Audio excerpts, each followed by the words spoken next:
Telugu Desam party కార్యాలయం మీద దాడి చేసి అక్కడ ఉన్నటువంటి వాహనాలని తగలబెట్టి అక్కడ ఉన్నటువంటి మనుషులను కొట్టి అక్కడ ఉన్నటువంటి పట్టాభిని తరుముకొని కొట్టి తీసుకొని వెళ్ళి చిత్రహింసలకు గురి చేసినటువంటి కేసులో కూడా కాదు అరెస్ట్. అవును, ఈ కేసులో అరెస్ట్ చేయొద్దు అని చెప్పేసి ఆయన కోర్టుకు వెళ్ళాడు. సుప్రీం కోర్టులో విచారణలో ఉన్నట్టుంది.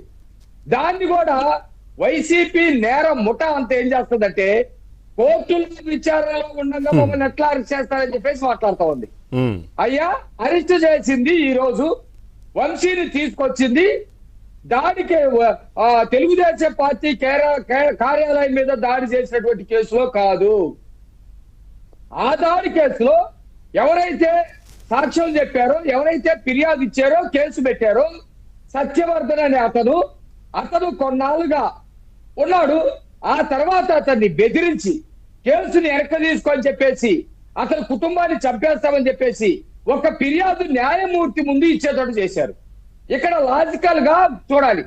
కేసు పెట్టింది ఎప్పుడండి? ఈ సత్యవర్ధన్ అనే అతను 2023లో. 2023 గవర్నమెంట్ ఎవరిది? YCP government. నిజంగా ఈ మోకలకి, ఈ రౌడీ మోకలకి, ఈ నేరస్తులకి లేదా జగన్మోహన్ రెడ్డికి చిత్తశుద్ధి ఉంటే ఉమేష్ చంద్ర గారు చెప్పినట్టు చట్ట ప్రకారం వ్యవహరించే వాళ్ళైతే ఇదిగో దాడి జరిగింది, ఆ దాడి చేసిన వాళ్ళు వంశీ కాదు, ఎల్లయ్య కాదు, పుల్లయ్య కాదు, ఇదిగో వీళ్ళు అని చెప్పేసి ఎవరన్నా చూపించారా? అరెస్టులు చేశారా? వాళ్ళని జైలుకి పంపారా? లేదు. అసలు అక్కడ దాడి జరగలేదా?